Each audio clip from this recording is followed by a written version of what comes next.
there's our little our little home. Yeah. We're gonna do some more with it, but I was sitting here musing over our little home, and It's so sweet. yeah, for two people who started out with, well, each other and my baby's car. Yeah. We've We moved up when we moved into my car together. yeah, we did. I know that was well. Now we have this little. We have our little home parked here. You want to put this one on? Or oh yeah, sure. I forgot. Have I shown myself yet? I forgot that. I want to show them how you did that window. Can you? You probably have to do it out the window. How you did that window. I'm sorry. Did I interrupt you? Nah. I don't want to. Well, I did it right, as you can see. Yeah, well, it's wonderful. And Decorative, actually, this window has a little flap very eccentric, cut into interesting, kind of like a high-tech flap, because you can only open the window up to that flap, and that's where it stops. It's not that it's a flap that's just flapping loose and open and letting wind come through. No, it closes when the window closes. It opens when the window opens. Because the flap is taped to the window, to the outside of the actual window that slides. So when you slide the window closed, the flap slides closed too. Mostly. It's not perfect, but what is? My baby's perfect. And then we're gonna put you are perfect. It's all perfect. plastic over that It's one. just perfect. That's my point. Well, it is It's perfect. You're you know? right. It's like really, And really that wonderful. Show them those deals we got out of the trash, and tell them what we're gonna do with those. Well, we were talking about how and I our was like, I think we could make our it little cuter. place out here on the mountaintop is sort of like it's its own version of a Little pink house. little pink house with a white picket fence, and we got 2 dogs in the yard. Yeah. So we're gonna make a little picket fence for our house with these. And it's really not a picket fence we're gonna make. We're just gonna lean them up against the RV. Yeah. And just for aesthetic purposes. Just to make it prettier. And it'll hold the skirting on too, in case of bad wind. Doesn't it look kind of space age parked there? Like it does. It's really wonderful. it's cool. I like the way that I think I'm gonna go out that way, and you can show them the yurt and all that. that it slants diagonally at the front and at the back.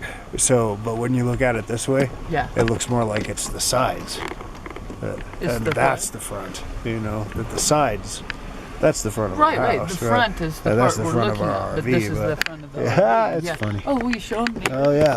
The yurt. My goodness. See the wreath on the yurt? Yeah. And there's a wreath on the front door. My baby put a wreath on the Show yurt. them that tree that we're gonna decorate. Do you mind? Oh yeah, that's And I totally want to get those burnables put in a better way. That's our Christmas tree there. You're kind of junking there. up the yard. I don't like that. Yeah. Okay. But now I can kind of tell it. Anyway, I'll deal with the dishes, the burnables, and the laundry, and we won't look quite so redneck. Of course, you'll always know we're redneck. Oh, we're redneck. I didn't even know I was redneck until I met my baby. Yeah, but they knew. I mean, our audience knows we're redneck, and I know I'm a redneck. And if you hang around with me, you got to have a little redneck in you. In a lot of cases with me, it was a case of, oh, that's redneck. I didn't know that was redneck. Oh, cool. But you don't know your own culture. But in a lot of other cases, it's like, that's so redneck. I didn't know that was me. Right, I'm redneck like that, you know. Yeah, it's like, I mean, but we're not redneck in some ways. We hate guns, and we are really opposed to racism, although we probably are racist, right, babe? Well, sure. I mean, how can you grow up in this society without being racist and sexist? And by sexist, I don't mean women discriminating against men. I mean men and women discriminating against women. I don't mean racist in the sense of black people discriminating against whites. I mean white people discriminating people and actually implementing systematic power to oppress people of color or any people of any kind of anything other than some sort of contrived, socially contrived category that has the most power in our society, which tends to be healthy, educated, at least middle class, upper, you know, white males with certain other qualities too. You know, like you can't be, you don't fit in that category if you like are sick or disabled or like or homosexual or that is so weird. See what I mean? It's so Nazi-esque. That's what I'm talking about. Does that make any sense? Yeah, It may have made only sense to the people who, like, maybe nobody, I don't know. Like, but I don't think white males get it, generally. Do you get it? Because I think most white males get pissed when you say that stuff. They're like, wait, all my life I've been discriminated against. All my life I've lost out to a person of color or a woman or whatever. Because I'm a white male? Yeah, because I'm a white male, yeah. Right. Oh, there's Joe. Can we show him Joe? I just love Joe. Let's show him Joe. Oh, there's Joe's owner. Oh, we don't want to get Joe. Sorry, we'll get you next time, Joe. Joe's owner's cool. Yeah. I'm waving at him. Don't know if he wants us filming him or Joe. Yeah, well, we can film Joe. We'll film Joe. Joe makes up his own We'll film mind. Joe on his own time. Yeah, that's what we're saying. And we're not gonna allow anybody to discriminate against Joe, you know, because he's like wants to be on our film. Right. Same with Penelope. We don't ask the owner because the owner didn't decide. They did, you know. Right. I'm sure the owner would be cool with it, to be honest, because that dude's cool. But then you have to roll down the window and explain, I'm not filming you, I'm filming your dog. And then you lose the moment. Yeah. Of course, we just lost that whole moment, but we'll go back and get another moment with Joe. But we were saying to you, I mean, there's nothing we can do but be honest about this stuff, because I think part of the problem is we're not allowed to be honest because it's such a damn touchy issue that if we say the wrong thing, we look like racists. Well, let's just admit up front we are racist, then we can open a dialogue with people. You look beautiful, babe. Oh, so do you. That mask is like perfect with what you're wearing. This is it. We rub noses. Clink masks when we. That's what it's a superhero thing. It's a superhero in joke. That's why you probably haven't heard it. Yeah. But now we tell everything. Including these jokes. It's not exclusive to us. There are other superheroes that who wear masks. Like the Incredibles or whatever. It's just, well, it's in certain circles. It's a known phenomenon that when you go to kiss your honey bunny. Yeah. If your honey bunny is also a superhero. Right. But why? I don't get it. Why would somebody be with a superhero who ain't a superhero? But whatever. That's a different. This is our new scrim. Yeah. That dude's peeing, and his right shadow is showing it. That's kind of really. Fortunately, he's short, which means we're only seeing him from the waist up in his shadow. Actually, I don't think he was peeing, but maybe you'll never know for quite sure. But there's a dude standing against a fence peeing as we not drove by, and but we think maybe he was peeing, maybe he wasn't. We don't really he know. could have been. They because we could only see him like from the we waist were crazy. up. They looked at us from the waist up, and it was only his shadow. His shadow appeared to be standing there peeing, but but we don't know. Yeah, they're on. This is our scrim. I've been promising you this scrim for some time. They're like, what scrim?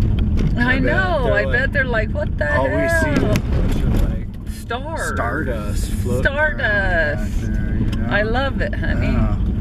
So this is our Stardust back here. Good Lord, I brought trash bags because our car's a mess. Well, the part that you see is nice because we got the scrim now.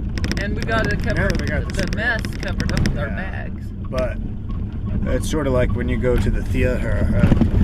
The stage looks all pristine and everything's in order, and the theater is nice. But boy, you get behind the stage. You can trip over shit back there. I have almost done that before. And it's just I love being on stage or off stage, near stages. Back there, a zoo, you know. And you can get hurt. I mean, I have had to be the safety person behind stage, backstage at different stuff, where they had chairs, tables, stuff like laying on the floor that you can trip over.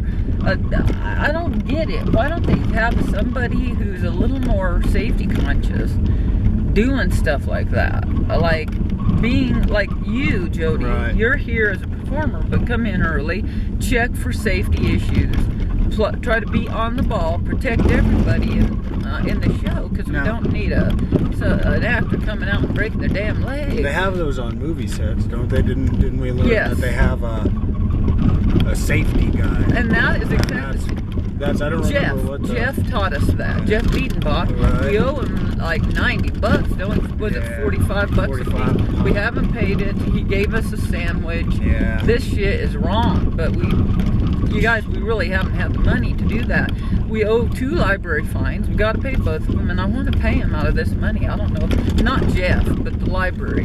We'll get Jeff later. He'll need it when we pay him. But he's cool. He's the one who taught us a lot of safety. But before that, I was already like the safety conscious person. But in that class, everything he said went contrary to my logic. So that's kind of scary. It's like, I'm like, oh, really? You can't overload shit with outlets with cords and shit? Because that's our RV, totally. And then he told us when there's a lightning storm. Yeah. To go out into an open field carrying a flagpole. Right. And I thought, and I'm like, that's that really seems contrary to reason. What I would have thought. What we've known in the past. But I'll tell you what, Jeff, he's good. Really he knows. Come on. They needed to know because I don't want otherwise he'll lose his license. I don't want ability. them out there going, oh, a safety dude said, and then they go and do it. And they know we're retarded. I thought they'd say, oh man, they're retarded, and that dude told them shit that they believe, you know. And now we're gonna go sue him or something, or we're gonna boycott his. And see, not only would he lose the $90 he's loaned us for like a year, then he'd also be out of a job, freaking job. And he's got one of the few jobs. Well, I don't really know a lot of people who have a long-term gig in the movie industry around here. I just don't know them because I'm not like that lucky to know them all. But he does. He has a long-term gig in the movie industry around here. Oh, he trains everybody for safety for the movies. Various degrees. We got an intro class. Would you say, I'm just thinking about this from a weird angle, that gosh, it's pretty out there. So pretty. You can show them if you want. I thought about it. Well, you know how it is. You see a particularly poignant sweep of land, and then by the time you're out the car, it's just I mean, it's all guys. poignant. It's all so beautiful, pretty. You guys take our word for it. But I bet they know it because they're looking at it. That's right. Because they're looking at us. Yeah. Best view in town, y'all. Hell yeah, and you got it right there on our dash. And even admission was free. Yeah. Where else? Yeah. Where else do you get that? Come on, dudes. That's why we're fucking broke. See, but that's why Jeff Biedenbach's broke right now, because we're broke and you guys don't pay us nothing. The view is free, and but I've been to a lot of shows I didn't pay for. You got the best part of the view right now. It's us, right? Yeah. Well, not to mention the view, because we're surrounded by beauty. We're surrounded by wonderful surroundings. Wonderful environment. An environment of light. The land of tranquil light, babe. Yeah, People think when we say that we mean Santa Fe, and we do. But larger than that, really, truly, it means anywhere where we practice Buddhism. Where Buddhism is practiced. Where Nichiren Buddhism, chanting Nam Myoho Renge Kyo is practiced. So your house can be the land of tranquil light too. So why not go for it? But anyway, you know how to contact me if you're interested. Watch all our clips. What we're doing in some bizarre way that probably looks like we're crazy is practicing Buddhism. Whoa, crazy guy on a bike. Can't see ya. Wouldn't want to be you. No, because it's going to be splattered on the side of the damn road. He's wearing black on a bright, blinding, sunny day, so he looks just like a shadow. It's going to be a bright, blinding, scorching day. It's not really scorching. We're dressed for winter. My feet are cold, and I'm wearing mud gloves. But I like that song. No, that dude was kind of like suicidal. And I'm like, They cannot be consciously suicidal. They got to be subconsciously suicidal, right? Yeah, this is that part of the view that they always miss at night. I can't see what I'm doing. Okay. I always want to. Oh, wait, there's a car behind us. I'm going to pull over. It looks like weird. I thought for a second that it looked like. Why don't people slow down for tourists? For all they know, we're tourists. All right. We kind of are. Yeah, They're not. tourists. They think just Our because audience is tourists. they live here that they can't stop and appreciate the beauty. No, like, I just meant like slow they were a down when I'm tourist. trying to pull off the Well, damn yeah, road. I Make know. a little They should. gracious They have no effort toward the appreciation. tourists. That's all I'm saying. It's weird because, you know, I know people who just absolutely, I'll use the word hate, but kind of like, I don't know, they have a viciousness towards the tourists. Yeah. And I've always said, well, wait a minute, dudes, that's our economy right there. You know? And it's like, that's like the whole reason for Santa Fe's existence. That's Right. the way we exist, dude. I know. That's like But biting the hand that feeds you. the That people who video. say that don't really like Santa Fe. And it's like, I don't understand how anybody can not Right. like Santa Fe. It's like anybody not liking me. I'll never comprehend that shit. If somebody doesn't like me, I'm like, well, that's because you got something royally wrong up your butt. You know? It ain't me. You know what I mean? That makes me think of that Fortunate One song. Right. It ain't me. It ain't me. I ain't no the thing up your butt. Yeah, cool. It ain't me. It ain't me. Got Yeah. you walking around like Kentucky. Yeah! Right on! It ain't me. It ain't me. I ain't that thing up your butt. No. It It ain't me. It ain't me. Got I you had you walking around like King Tut. I don't even know what that means, but if you I got do. something It up your makes butt, you totally walk like sense. It makes King Tut. total sense. Okay. It's like you pulled it out of the collective of unconscious, and it was perfectly intact. But we ain't the thing up That's your cool. butt. Okay, Yeah. so you want to talk about what it's like to be a white male? All right. Because that's white male singing that song. It ain't me. It ain't me. I ain't no fortunate one. Right. It ain't me. It ain't me. I ain't no fortunate. No senator's son. No senator's son. And it's like true. It's true. They mean it. They're like, I'm keeping it real, man, because is that the same news as saying Simple Man? Might be. That's cool. Is that CCR? No. No. Who is that? Is it Neil Young or is it CCR?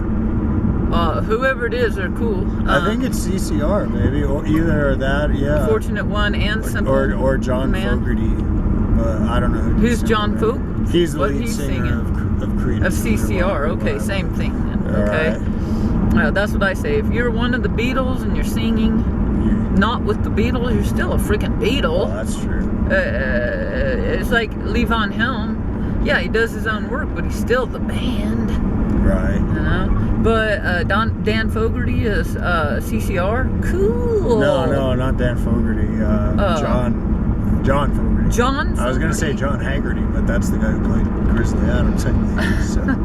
Okay, now they're thoroughly confused, and so am I. But anyway, that Fogerty dude's cool. He plays in CCR. Okay, so Simple Man, yeah, I'd like all to- those dudes, they suffered, man. They suffered. That's why they're such damn great musicians. I'd like to ask Grizzly Adams his take on being a white man. He might have a Hell totally yeah, different take on it. well, I bet know? he probably had some run-ins with Native Americans, and he Yeah. probably was racist, honey. Ooh. I mean, you know he was, because you didn't grow up in that world and not be taught Right. to be very, very suspicious of the Native American. Right.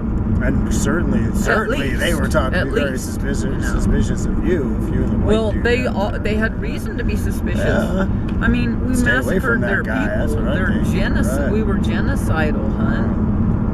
We gave them smallpox on purpose to kill them, hun. Like, what kind of, you ain't gonna trust that shit. Plus, we had power behind us. It's all about Right. power. But anyway, it is kind of strange because those dudes, John Fogerty and CCR, yeah, they sang from a real place of suffering of, yeah, I ain't no fortunate one, dudes. Don't fucking let me in with those people who are fortunate, right, babe? Yeah. That's how we feel. It's like Tupac. He ain't gonna go up there and sing and say, "Yeah, I'm a fortunate one." But he was. I mean, he was probably very fortunate at first. You know, how the way things were going. But some people say he didn't really get assassinated. Some people think he just like, I don't know, like staged it, or like a lot of famous people who die suddenly and shockingly. People can't accept it, nor should they. You know what I mean? And not so staged. they You're not have. saying that It could Tupac be lives staged or any reason that he escaped that fate and he's really alive doing other shit. Because I mean, honestly, if somebody were out to assassinate you, you could stage your own assassination and get her and then be like, good, that Tupac's dead, and Charles, whatever his name is, can have a life. You know, that'd be cool. I don't know. Charles, you know what I mean? You mean Tupac became Charles? Well, yeah, I don't know Tupac's real name, but if it's Charles, then Charles can go on and live but a life. He would be a different person because he wouldn't have any of the same life at all. No attachment to any of the same life. Kind of like Tony Clifton, only he still had parts of his. He still had his life. It'd be kind of like being in witness protection. Yeah, like I don't think very you could, like that. I don't think you could. In fact, it could have been the witness protection program that done it. Yeah, I don't think you could even go out and rap at the clubs at night or something because word would get around. You could never, ever do it again, and it would be imagine the sacrifice, but you'd have a life. What if he designed the whole thing that way though? Like he never really wanted to be a rapper, but he's like, I'll create this persona. Kind of like Sinead O'Connor. That's very elaborate. But Sinead O'Connor just did this weird thing, and she said, I want to be a normal person, leave me alone now. And that, I gotta tell you, I really love Sinead O'Connor. I think she's like a genius. She's awesome in every way. But when she did that, I'm like, what? I don't understand. Why would you announce to the world that you're going to be normal now? When all this time you've been going out of your way to tell us how damn abnormal you are. How damn special you are. Abnormal, weird, strange, you don't fit in. And now you want to like become normal? I can't comprehend it. It doesn't. It's kind of like Cat Stevens. I don't know why somebody would become so famous, so successful in a worldly sense, and just go, nah, I think I'd rather go be invisible and like renounce this whole thing. Which that's what I heard happen with weird. You know, maybe I should understand that. Pink Floyd guy. Yeah. You mean Sig? Yeah, Sid Barrett. Sid Barrett. Yeah, I heard that. What I heard was he went started like farming vegetables somewhere. I think that's probably possible. He probably. Well, I heard he was locked away in an institution too. You know. I know a lot of people. Heard he was for a while. A lot of people heard he was dead. I know that. Really? But I don't think he's. I don't think. Well, at least he was. At first, he wasn't dead. I mean, he just left the band. Not the band. That was Leave on Hell. But he left Pink Floyd. Yeah. Right. But he was losing his mind, and he was like going off the deep end and crazy over the rainbow. He went crazy, and maybe if you asked him, he'd be like, "No, I didn't. I was normal. Yeah, I just wanted went to normal. farm vegetables. I was like, that shit ain't for me." And everybody else thought I was crazy. And everybody's like, "You're crazy. Yeah. You're crazy. You're gonna go far." He went crazy. He went crazy. Well, maybe you're right. I mean, even his own buds. Like the people at the record label are like, "You can't do that." And he's like, so then he went with it. He's like Klinger and Nash trying to get out of the army. I love it. He's like, he wants out of the army, so he's like, okay.